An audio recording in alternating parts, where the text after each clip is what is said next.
നമസ്കാരം. എല്ലാ പ്രേക്ഷകർക്കും നാട്ടിൻപുറത്തിലേക്ക് സ്വാഗതം. നാട്ടിൻപുറം നന്മകളാൽ സമൃദ്ധമെന്ന് എഴുതിയത് കവി കുറ്റിപ്പുറത്ത് കേശവൻ നായരാണ്. നിരവധി നാട്ടുനന്മകളാണ് നമുക്ക് മുന്നിൽ നമ്മുടെ നാട്ടിൻപുറങ്ങളിലുള്ളത്. അങ്ങനെ നന്മ നിറഞ്ഞ കുറച്ച് കാഴ്ചകളിലേക്ക് പോകാം. കാസർഗോഡ് ജില്ലയിലെ എരിക്കുളം വയലിൽ പച്ചക്കറി കൃഷി 1/4 നൂറ്റാണ്ട് പിന്നിടുകയാണ്. 36 ഏക്കറിലാണ് ഇത്ര കാലമായും മുടങ്ങാതെ പച്ചക്കറി കൃഷി ചെയ്യുന്നത്. കറി വയ്ക്കാൻ പച്ചക്കറിക്കായി അതിർത്തി കടന്ന് ലോറി വരാൻ കാത്തിരിക്കുന്ന നമുക്കെല്ലാം മുന്നിലെ മനോഹരമായ മാതൃകയാണ് എരിക്കുളം പാടത്തു നിന്നുള്ള നന്മ നിറഞ്ഞ ഈ കാഴ്ച. മടിക്കൈ എരിക്കുളത്തെ 65 കുടുംബങ്ങളാണ് ഏക്കറുകൾ വ്യാപിച്ചു കിടക്കുന്ന വയലിൽ മുടക്കമില്ലാതെ ഇത്തവണയും പച്ചക്കറി കൃഷി ഇറക്കിയത്. പാവൽ, ചീര, പയർ, പടവലം, വെള്ളരി, മത്തൻ തുടങ്ങി വിവിധയിനം പച്ചക്കറികൾ. 36 ഏക്കർ വയലിലാണ് കൃഷി. പ്രദേശത്തെ ജീവനക്കാരും തൊഴിലാളികളുമെല്ലാം കുടുംബസമേതം രാവിലെയും വൈകിട്ടുമായി വിളപരിപാലനത്തിനും വെള്ളമൊഴിക്കാനുമായി സമയം ചെലവിടുന്നു. കണക്കുകൂട്ടലുകൾ പിഴച്ചില്ലെങ്കിൽ ഇത്തവണ 500 ടൺ പച്ചക്കറിയാണ് എരിക്കുളം വയലിൽ നിന്ന് പ്രതീക്ഷിക്കുന്നത്. അതേസമയം അധികൃതർ വിപണി ഒരുക്കി കൊടുക്കണമെന്ന് കഴിഞ്ഞകാല നഷ്ടങ്ങൾ ചൂണ്ടിക്കാട്ടി കർഷകർ ആവശ്യപ്പെടുന്നു. 30 വർഷത്തിന് മേലെ ഇവിടെ ഇതേ വയലിൽ നടത്തുന്നു. ഇത് ഒരു ഗവൺമെന്റും ഒരു പഞ്ചായത്തായാലും ഗവൺമെന്റ് ആയാലും ഇതിന് വലിയ പ്രോത്സാഹനം. 65 പേരുണ്ട്. 65 ആൾക്ക് ഈ 75,000 80,000 രൂപ ഷെയർ ചെയ്തിട്ട് ഞങ്ങൾക്ക് 1,000 രൂപ കിട്ടും ഒരു വർഷത്തിൽ. ഇതന്നെ ഞങ്ങൾക്ക് ഗവൺമെന്റ് ആയിട്ട് ഇപ്പോൾ ഒരു ചെടി തരുന്നത്. വിളവെടുത്തു കഴിഞ്ഞാൽ പച്ചക്കറി വിറ്റഴിക്കുവാനായി സമീപ ജില്ലകളിലേക്ക് പോകേണ്ട അവസ്ഥയാണ് നിലവിൽ കർഷകർക്ക്. ന്യൂസ് 18 കാസർഗോഡ്. രുചികരമായ കായൽ വിഭവമാണ് കക്കയിറച്ചി. കാസർഗോഡ് തൃക്കരിപ്പൂർ മാടക്കാലിൽ കഴിഞ്ഞ 3 പതിറ്റാണ്ടായി കക്കയിറച്ചി സംസ്കരണം നടത്തുകയാണ് ഇവിടുത്തുകാരനായ സോമനും കൂട്ടുകാരും. കണ്ണൂർ, കാസർഗോഡ് ജില്ലകളിലാണ് ഇവിടെ നിന്ന് സംസ്കരിക്കുന്ന കക്കയിറച്ചി വിൽപ്പനയ്ക്കെത്തിക്കുന്നത്.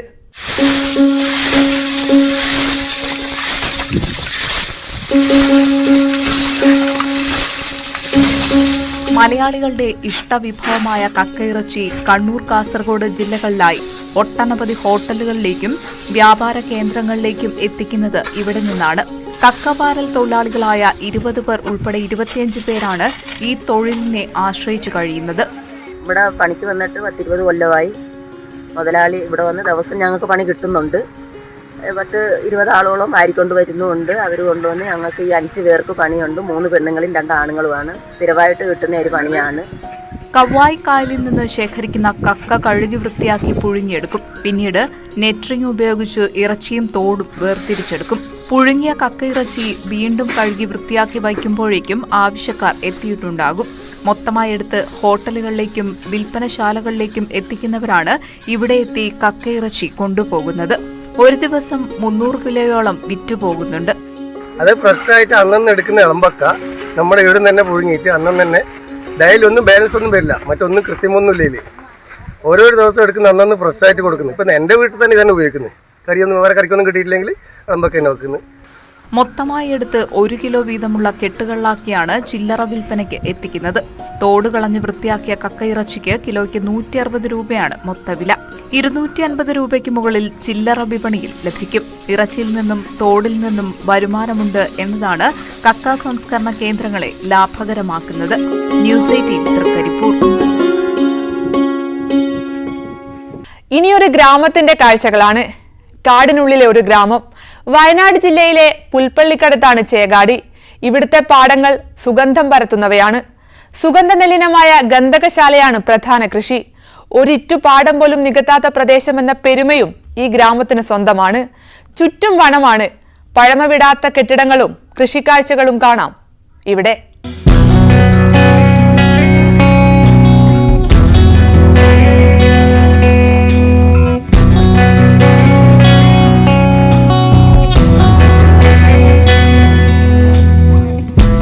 വയനാട് പുൽപ്പള്ളിയിൽ കർണാടക അതിർത്തിയോട് ചേർന്ന ഗോത്രഗ്രാമമാണ് ചേകാടി.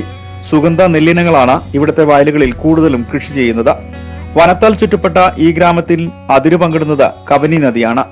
പച്ച പരവതാനി വിരിച്ചതുപോലുള്ള വനഗ്രാമത്തിൽ ആഴ്ചകൾ കഴിഞ്ഞാൽ സുഗന്ധം പരത്തി കൊയ്ത്തുകാലം സജീവമാകും. ഇത്രയും പാടം നിങ്ങൾക്ക് കേരളത്തിൽ പല സ്ഥലത്തും കാണാം, വയനാട്ടിലും കാണാം. പക്ഷെ ഒരു 4 ഭാഗം വനത്താൽ ചുറ്റപ്പെട്ട് കിടക്കുന്ന ഒരു വനഗ്രാമത്തിൽ ഇത്രയും വളരെ ഭംഗിയായി കൃഷിയെടുക്കുകയും അത് സംരക്ഷിക്കുകയും അവന്റെ ജീവിത മാർഗമാക്കി കൃഷി കൊണ്ടുപോവുകയും ചെയ്യുന്ന ഈ കൃഷിയെ ഞങ്ങൾ ചേകാടി നവ എന്ന് പറയുന്ന ഒരു ചാരിറ്റബിൾ ട്രസ്റ്റ് രൂപം കൊടുക്കുകയും അത് ടൂറിസവുമായിട്ട് ലിങ്ക് ചെയ്യുകയും ചെയ്യാനാണ് നമ്മൾ ഉദ്ദേശിക്കുന്നത്. ഗോത്രവിഭാഗങ്ങളുടെ ജീവിത രീതികളും കൃഷിയും ഭക്ഷണവും എല്ലാം സഞ്ചാരികൾക്ക് പരിചയപ്പെടുത്തുന്ന ഉത്തരവാദിത്ത ടൂറിസം പദ്ധതിയാണ് ഇവിടെ നടപ്പാക്കുന്നത്. ഇതോടൊപ്പം അവരുടെ തനത് ഉൽപ്പന്നങ്ങളുടെ സ്വാഭാവിക വിപണി കണ്ടെത്തുന്ന രീതിയാണ് ചേകാടിയിൽ കർഷക കൂട്ടായ്മകൾ പരീക്ഷിച്ചു വരുന്നത്. ചേകാടിയിലെ ഗോത്രജനത ഏറെ ആത്മവിശ്വാസത്തിലാണ്. തങ്ങളുടെ സംസ്കാരവും കൃഷിയും ഒക്കെ തന്നെ പരിചയപ്പെടുത്തിക്കൊണ്ട് പുതിയ കാലത്ത് തങ്ങളുടെ അതിജീവനത്തിന് വഴിയൊരുക്കാമെന്ന് അവർ വിശ്വസിക്കുന്നു. വയനാട് ചേകാടിയിൽ നിന്നും രതീഷ് വാസ്തവൻ, ന്യൂസ് 18.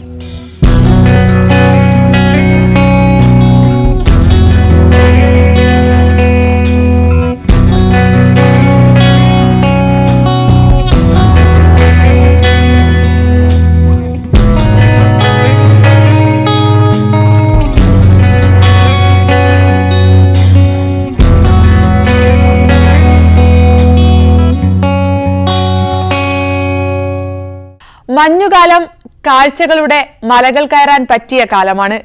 താമരശ്ശേരി ചുരം കയറി വയനാട്ടിലേക്കും മലമേലെ ചിരിതൂകുന്ന ഇടുക്കിയിലേക്കും തണുപ്പ് കൊള്ളാനും കാഴ്ചകൾ കാണാനുമായി പോകുന്നവരേറെ ഉണ്ടാകും. മഞ്ഞു പുതച്ചും ഇടയ്ക്കിടെ പെയ്യുന്ന നൂൽമഴ കൊണ്ടും സുന്ദര കാഴ്ചകൾ കാട്ടിത്തരികയാണ് മൂന്നാർ. മഞ്ഞുകാലത്ത് സാധാരണമായ -ഡിഗ്രിയിലേക്ക് തണുപ്പെത്തിയിട്ടില്ലെങ്കിലും വരുന്ന സഞ്ചാരികളുടെ എണ്ണം നാൾക്കുനാൾ കൂടുകയാണ്.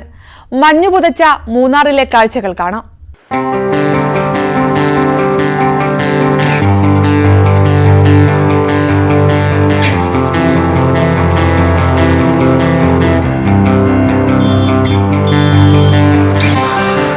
രണ്ടു വർഷം മുൻപ് വരെ മൂന്നാറിൽ അതികഠിന തണുപ്പ് അനുഭവപ്പെട്ടിരുന്നത് ക്രിസ്മസ് രാവുകളിലായിരുന്നു. ആ ദിവസങ്ങളിൽ ദേഹത്ത് കമ്പിളി വസ്ത്രവും തലയിൽ തൊപ്പിയുമില്ലാതെ ആർക്കും പുറത്തിറങ്ങാനാകുമായിരുന്നില്ല. അതിന് സമാനമായ രീതിയിലാണ് കഴിഞ്ഞ 3 ദിവസങ്ങളിലായി മൂന്നാറിലെ താപനില. -ഡിഗ്രിയിൽ തണുപ്പെത്തിയിട്ടില്ലെങ്കിലും കഠിനമായ തണുപ്പാണ് അനുഭവപ്പെടുന്നതെന്ന് പ്രദേശവാസികൾ.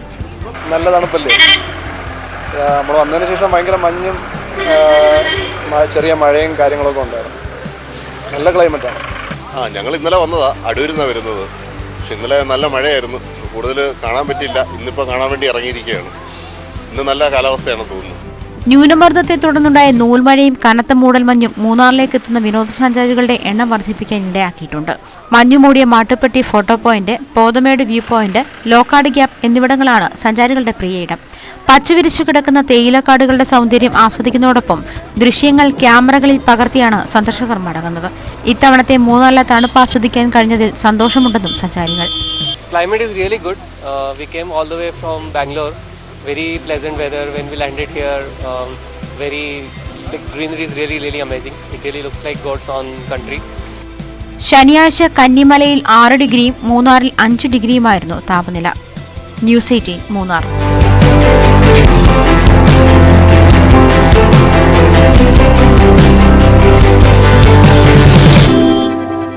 കാസർഗോഡ് പെരിയ ബസാറിൽ സ്ഥിരമായ ഒരു ബസ് വെയിറ്റിംഗ് ഷെഡ് ഉണ്ടായിരുന്നു. ദേശീയപാത വികസനം വന്നപ്പോൾ അതെല്ലാം പൊളിച്ചു മാറ്റി. നിരവധി വിദ്യാർത്ഥികളടക്കം എത്രയോ പേർ വെയിലും മഴയും കൊണ്ട് ബസ്സിനായി കാത്തുനിൽക്കേണ്ട അവസ്ഥ വന്നപ്പോൾ ഒരു ഗംഭീര ആശയമാണ് ഇവിടെയുള്ള ചില യുവാക്കൾക്കുണ്ടായത്. നാട്ടിലാകെ ഹിറ്റാണ് ഇപ്പോൾ ഇവിടെയുള്ള സഞ്ചരിക്കുന്ന ബസ് കാത്തിരിപ്പ് കേന്ദ്രം.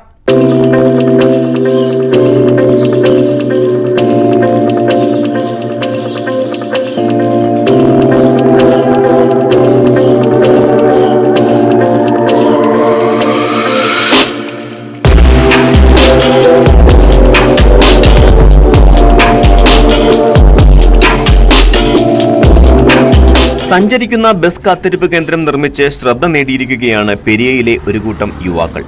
ദേശീയപാത വികസനത്തിന്റെ ഭാഗമായി പെരിയ ബസാറിലെ ബസ് കാത്തിരിപ്പ് കേന്ദ്രങ്ങൾ അധികൃതർ പൊളിച്ചുമാറ്റിയിരുന്നു. ഇതോടെ വിദ്യാർത്ഥികൾ ഉൾപ്പെടെയുള്ള യാത്രക്കാർ മഴയും വെയിലും കൊണ്ട് ബസ് കാത്തു നിൽക്കേണ്ട അവസ്ഥയിലായി. അങ്ങനെയാണ് പുതിയ ആശയവുമായി പെരിയയിലെ യുവാക്കൾ രംഗത്തെത്തിയത്. ഷംസീറിന്റെ നേതൃത്വത്തിലുള്ള സംഘമാണ് സഞ്ചരിക്കുന്ന ബസ് സ്റ്റോപ്പ് എന്ന ആശയം നടപ്പാക്കിയത്. ദേശീയപാത നിർമ്മാണവുമായി ബന്ധപ്പെട്ട് ഇവിടെ നിലവിലുണ്ടായ ബസ് വെയിറ്റിംഗ് ഷെഡ് പൊളിച്ചു നീക്കി. അപ്പോൾ ഇവിടെ ആയിരക്കണക്കിന് ആളുകളാണ് ദിവസം യൂണിവേഴ്സിറ്റിയും മറ്റു കോളേജുകളുമായിട്ട് ദിവസം യാത്രാ സൗകര്യം ഉപയോഗിക്കുന്നത്. അപ്പോൾ ഇവിടെ വെയിലും മഴയും കൊണ്ട് ആൾക്കാർ ഭയങ്കര ബുദ്ധിമുട്ടുന്നത് കൊണ്ട് ഷംസീറിന് ഇങ്ങനെ ഒരു ആശയം, ഷംസീറിൻ്റെ മനസ്സിലാണ് ഇങ്ങനെ ഒരു ആശയം ഉണ്ടായത്. അപ്പോൾ അത് ഇവിടുത്തെ വ്യാപാരി വ്യവസായ യൂത്ത് വിങ്ങും മറ്റു വ്യാപാര സ്ഥാപനങ്ങളിലെ ആളുകളുമായിട്ട് ആലോചിച്ചിട്ടാണ് ഇങ്ങനെ ഒരു സംഭവം ചെയ്തത്. 4 ടയറുകളും ആവശ്യാനുസരണം എവിടേക്കും മാറ്റി സ്ഥാപിക്കാം എന്നതാണ് ഇതിന്റെ പ്രത്യേകത. ബൈക്കുമായി ബന്ധിപ്പിച്ചാൽ മറ്റൊരു സ്ഥലത്തേക്ക് വലിച്ചുകൊണ്ട് പോവുകയും ചെയ്യാം. സുരക്ഷിതമായ ഇരിപ്പിടങ്ങളും ഒരുക്കിയിട്ടുണ്ട്. പ്രദേശവാസികളുടെ സാമ്പത്തിക സഹായത്തോടെ 10 ദിവസം കൊണ്ടാണ് നിർമ്മാണം പൂർത്തീകരിച്ചത്. യാത്രക്കാർ സഞ്ചരിക്കുന്ന ബസ് കാത്തിരിപ്പ് കേന്ദ്രം ഉപയോഗിക്കാൻ തുടങ്ങിയതോടെ ഇപ്പോൾ നാട്ടിലാകെ ഹിറ്റാണ് ഈ കൗതുക കാഴ്ച. മറുഭാഗത്തും കാത്തിരിപ്പ് കേന്ദ്രം കൂടി നിർമ്മിക്കാനുള്ള ഒരുക്കത്തിലാണ് യുവാക്കൾ. ന്യൂസ് 18 കാസർഗോഡ്. സ്കൂളുകളിൽ കുട്ടികൾക്കായുള്ള കലാമേളകൾ സാധാരണമാണ്. ഇക്കാര്യത്തിൽ ഇത്തിരി വെറൈറ്റി കാട്ടിയിരിക്കുകയാണ് ഇടുക്കി ചോറ്റുപാറ RMB സ്കൂൾ.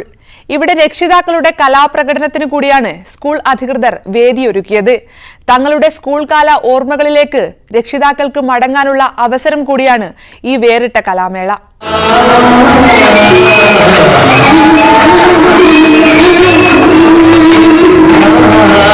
വ്യത്യസ്തമായ നിരവധി കലാപ്രകടനങ്ങളുമായാണ് രക്ഷിതാക്കൾ തങ്ങളുടെ മക്കൾ പഠിക്കുന്ന സ്കൂളിൽ ഒത്തുചേർന്നത്.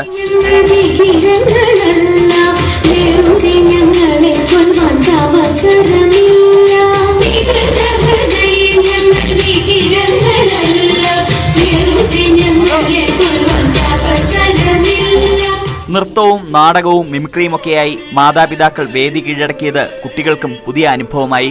സ്കൂളിലെ വാർഷിക PTA മീറ്റിംഗിനോടനുബന്ധിച്ചാണ് മേളിതം എന്ന പേരിൽ രക്ഷിതാക്കൾക്ക് കലാപ്രകടനങ്ങൾ അവതരിപ്പിക്കാൻ അവസരമൊരുക്കിയത്.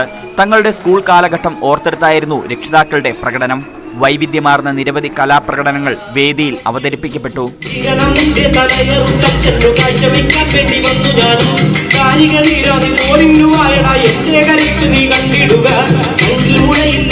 ന്യൂസ് 18 നെടുങ്കണ്ടം.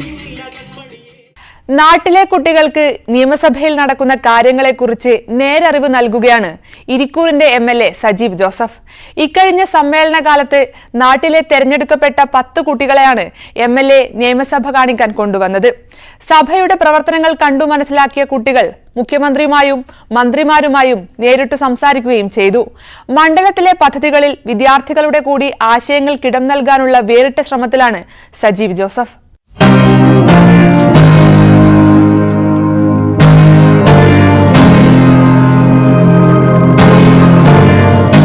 ആദ്യം ഗ്രാമപഞ്ചായത്തിൽ, പിന്നെ ബ്ലോക്ക് പഞ്ചായത്തിൽ, ഒടുവിൽ ജില്ലാ പഞ്ചായത്തും കടന്ന് നിയമസഭയിൽ ജനപ്രതിനിധികളുടെ ഉത്തരവാദിത്വങ്ങളും പദ്ധതി നിർവഹണത്തിലെ പ്രായോഗിക ഇടപെടലുകളും നേരിൽ കണ്ട് മനസ്സിലാക്കുകയാണ് ഈ വിദ്യാർത്ഥി സംഘം. സംസ്ഥാനത്ത് ആദ്യമായാണ് ഒരു MLAയുടെ നേതൃത്വത്തിൽ ഇത്തരത്തിൽ ഇന്റേൺഷിപ്പ് പ്രോഗ്രാം നടപ്പിലാക്കുന്നത്. നമ്മുടെ മഹിതമായ ജനാധിപത്യ പാരമ്പര്യത്തെ, ജനാധിപത്യ വേദികളെ കൂടുതൽ യുവാക്കളിലേക്ക് എത്തിക്കുക എന്ന ഒരു ലക്ഷ്യത്തോടെയാണ് വളരെ ലളിതമായ രീതിയിൽ ഒരു ഇന്റേൺഷിപ്പ് പ്രോഗ്രാം ഞങ്ങൾ ഡിസൈൻ ചെയ്തത്. വോക്ക് വിത്ത് MLA എന്നാണ് ഈ ഒരു പ്രോഗ്രാമിൻ്റെ പേര്. 4 മാസം നീണ്ടു നിൽക്കുന്ന ഒരു കോഴ്സ് എന്ന നിലയിലാണിത് ഡിസൈൻ ചെയ്തിരിക്കുന്നത്. ജനപ്രതിനിധികളുടെ പ്രവർത്തന ശൈലി സംബന്ധിച്ച കാഴ്ചപ്പാടിൽ ഏറെ മാറ്റം സൃഷ്ടിക്കുവാൻ ഇത്തരം പഠനങ്ങൾ സഹായിക്കുന്നതായി വിദ്യാർത്ഥികൾ. ഓരോ മണ്ഡലം കേന്ദ്രീകരിച്ച് ഒരുപാട് പ്രോഗ്രാം, ഇപ്പം ഇൻവെസ്റ്റേഴ്സ് മീറ്റ് ആണെങ്കിലും ഒരുപാട് കാര്യങ്ങൾ ചെയ്യുന്നുണ്ട്. അപ്പം നമുക്ക് ഈ സാമാജികർക്ക് കൂടുതൽ സാധ്യതകൾ ഉണ്ടെന്നും അവർ കൂടുതൽ പ്രോജക്റ്റുകൾ ചെയ്യാൻ ആഗ്രഹിക്കുന്നുണ്ടെന്നും അവർക്ക് അതിന്റെ ഒരു സപ്പോർട്ട്, നമ്മളുടെ പോലൊരു യൂത്ത് സപ്പോർട്ട് ഉണ്ടെങ്കിൽ കൂടുതൽ കാര്യങ്ങളെ സാറിന് പോലുള്ള സാമാജികർക്ക് ചെയ്യാൻ പറ്റുമെന്ന് മനസ്സിലാക്കിയത് ഈ ഒരു ഇന്റേൺഷിപ്പ് കൂടിയിലാണ്. മികവ് തെളിയിച്ച പ്രതിഭകളെ സേവന പ്രവർത്തനങ്ങൾക്കായി ജനപ്രതിനിധികൾ ഒപ്പം നിർത്തിയാൽ പദ്ധതി നിർവഹണത്തിൽ മാറ്റങ്ങൾ ഉണ്ടാവുമെന്നും വിദ്യാർത്ഥികൾ അഭിപ്രായപ്പെട്ടു. ഇവർക്കൊക്കെ ഒരുപാട് ഐഡിയാസ് ഉണ്ട്. നമ്മുടെ നാട്ടിലെ ഡെവലപ്മെന്റിന് വേണ്ടിയിട്ട് പല പ്രോഗ്രാംസ് ചെയ്യാൻ പറ്റുന്നില്ല. കുറെ ഐഡിയാസ് ഉണ്ട്. ആ ഐഡിയാസ് ഒക്കെ നമുക്ക് ഇനിഷ്യേറ്റ് ചെയ്ത് വരണമെങ്കിൽ ഇങ്ങനെയുള്ള കുറെ ആൾക്കാർ, പോളിസി മേക്കേഴ്സ് ആയാലും ഞങ്ങളെ പോലെ കോഴ്സ് കഴിഞ്ഞവർക്കൊക്കെ ഹെൽപ്പ് ചെയ്യാൻ പറ്റും. അപ്പോൾ ഈ ഞങ്ങൾക്കുള്ള ചാൻസ്, അതായത് ഞങ്ങൾക്ക് ഇതുവരെ അറിയില്ലായിരുന്നു ഇങ്ങനെയൊക്കെയുള്ള ഓപ്പർച്യൂണിറ്റീസ് ഉണ്ട് എന്നുള്ളത്. അപ്പൊ ഇവിടെ വന്നപ്പോൾ ഇവരൊക്കെ ആയി സംസാരിച്ചപ്പോൾ ഞങ്ങൾക്ക് ഇനി ഇങ്ങനെയുള്ള കാര്യങ്ങൾ ചെയ്യാൻ പറ്റുമെന്ന് മനസ്സിലാക്കി. 4 മാസം നീളുന്ന പഠന പ്രക്രിയയിൽ 200 പേരിൽ നിന്ന് പ്രത്യേക അഭിമുഖത്തിലൂടെ തിരഞ്ഞെടുത്ത 10 വിദ്യാർത്ഥികളാണ് ഉൾപ്പെട്ടിരിക്കുന്നത്. ന്യൂസ് 18 തിരുവനന്തപുരം. നാട്ടിൻപുറത്തിൽ ഇനിയൊരു ഇടവേള. അട്ടപ്പാടിയിൽ നിന്ന് തൃശൂരിലെ തൃപ്പയാറിലേക്ക് ആരാധ്യ എന്ന പെൺകുട്ടി ചെന്നത് വെറുതെ ആയിരുന്നില്ല. കരാട്ടയിൽ മെഡൽ നേടാൻ തന്നെയായിരുന്നു. ഇന്ത്യക്കകത്തും പുറത്തും നിന്ന് 200-ലേറെ പേർ പങ്കെടുത്ത ചാമ്പ്യൻഷിപ്പിൽ 1 2 മെഡലാണ് ആരാധ്യ സ്വന്തമാക്കിയത്. അഗളി ജെല്ലിപ്പാറ മൗണ്ട് കാർണമൽ സ്കൂൾ വിദ്യാർത്ഥിയാണ് കരാട്ടയിലെ ഈ കുഞ്ഞുമിടുക്കി.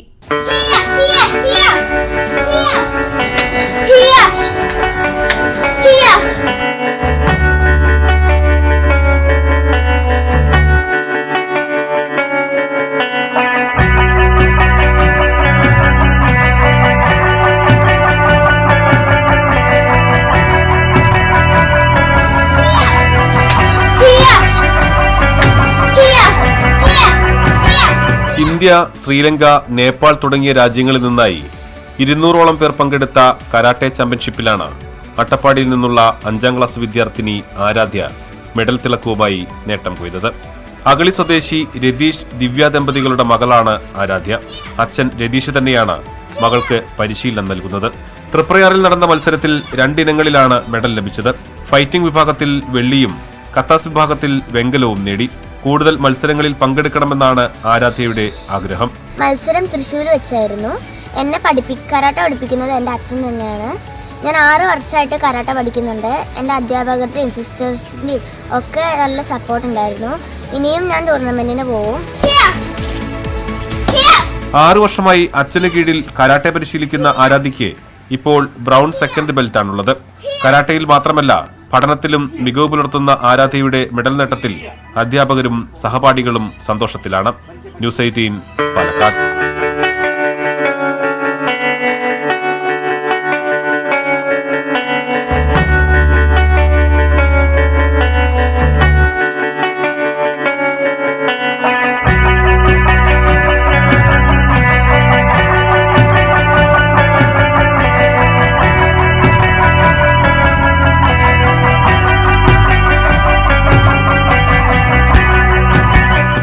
താമരശ്ശേരി താലൂക്ക് ആശുപത്രിയിലെ ഉപകരണങ്ങളെല്ലാം പുതിയ ചായം പൂശി വൃത്തിയായിട്ടുണ്ട്. ഒരു കൂട്ടം വിദ്യാർത്ഥികളാണ് ഇതിനു പിന്നിൽ. പൊതുമുതൽ നശിപ്പിക്കുകയല്ലാതെ സംരക്ഷിക്കാൻ അധികം ആരും ഇറങ്ങിത്തിരിക്കാത്ത കാലത്താണ് താമരശ്ശേരി AWH പോളിടെക്നിക് കോളേജിലെ വിദ്യാർത്ഥികളുടെ ഈ സന്നദ്ധ സേവനം നാടിന് മാതൃകയാകുന്നത്.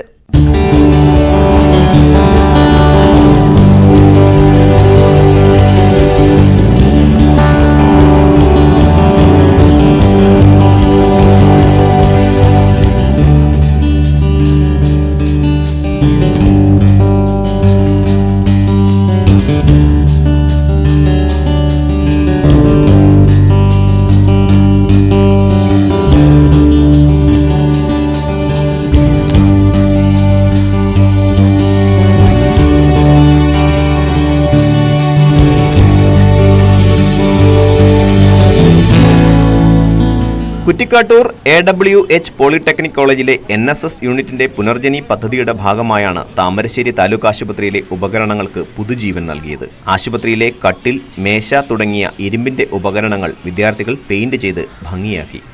ആശുപത്രി മുറ്റത്തെ ഗ്രില്ലുകൾക്കും വിദ്യാർത്ഥികൾ പെയിന്റ് അടിച്ചു.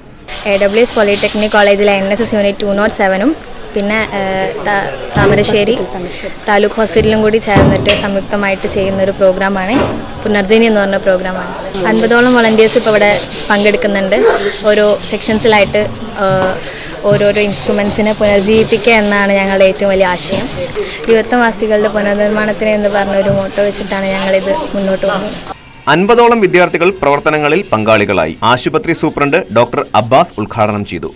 NSS programme officer Aji, Jiji, HIC Raji തുടങ്ങിയവർ നേതൃത്വം നൽകി. ന്യൂസ് 18 താമരശ്ശേരി.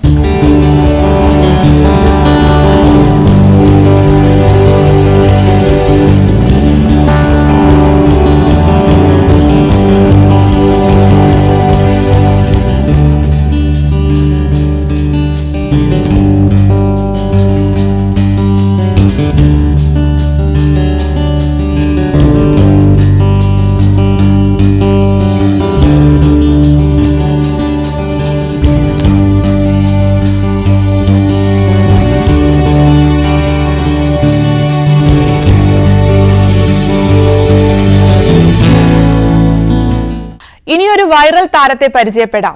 വിഷ്ണുമൂർത്തിയുടെ തെയ്യക്കൊലം അനുകരിച്ച് സമൂഹ മാധ്യമങ്ങളിൽ താരമായിരിക്കുകയാണ് കാസർഗോഡ് ചീമേനിയിലെ 6 വയസ്സുകാരൻ നിരഞ്ജൻ. നിരഞ്ജൻ വൈറലായത് എങ്ങനെയെന്ന് കണ്ടുകളയാം. സ്തംഭം പിളർക്കുന്ന ഹുങ്കാര ശബ്ദം ദിഗന്ധം നടുങ്ങുന്നതും ദുഭീനാദം ശതകോടി സൂര്യന്മാരെയും ത്രിനേത്രം ചുടുദിനം തേടുന്ന ചുരികവോ നാവ്. ഭീതി ഉണർത്തുന്ന വിഷ്ണുമൂർത്തിയുടെ ഹിരണ്യവധമാണ് നിരഞ്ജൻ തന്മയത്വത്തോടെ അവതരിപ്പിച്ചത്. ഹാർഡ്ബോർഡ് വെട്ടിയെടുത്ത് തലപ്പാവും ഓല കൊണ്ട് ഉടയാടകളും അണിയാഭരണങ്ങളും നിർമ്മിച്ചാണ് 6 വയസ്സുകാരന്റെ പ്രകടനം.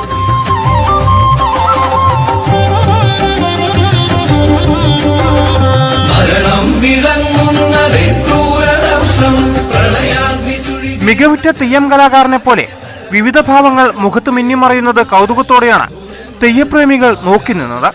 തോറ്റംപാട്ടിലെ കൂടുതൽ ഭാഗങ്ങളും നിരഞ്ജന് ഹൃദ്യസ്ഥമാണ്. നാട്ടിൽ എവിടെ തെയ്യമുണ്ടെങ്കിലും മുത്തച്ഛൻ ഗോപാലനൊപ്പം നിരഞ്ജൻ അവിടെ എത്തും. തെയ്യത്തിന്റെ ഓരോ ചലനങ്ങളും നിരീക്ഷിച്ച് വീട്ടിലെത്തി അനുകരിക്കും. കാസർഗോഡ് SLI ഓഫീസിലെ M ബാലചന്ദ്രനാണ് പിതാവ്. അധ്യാപിക ശ്രീരഞ്ജിനിയാണ് അമ്മ. ന്യൂസ് 18 ചെറുവത്തൂർ. പത്തനംതിട്ട എഴുമറ്റൂരിൽ നിന്നുള്ള കവിയാണ് ഉണ്ണി. 600-ലധികം കവിതകൾ എഴുതിയിട്ടുള്ള ഉണ്ണി നിരവധി പുരസ്കാരങ്ങളും നേടിയിട്ടുണ്ട്. സാഹിത്യ ജീവിതം സന്തോഷം നൽകുമ്പോഴും ജീവിതം പ്രാരാബ്ധം കടന്ന് ഒരു കവിത പോലെയാക്കാൻ പെടാപ്പാടുപെടുകയാണ് ഉണ്ണി. ചായക്കടയിൽ ജോലിയെടുത്താണ് ജീവിതവും സാഹിത്യവും വരിതെറ്റാതെ ഉണ്ണി മുന്നോട്ട് കൊണ്ടുപോകുന്നത്.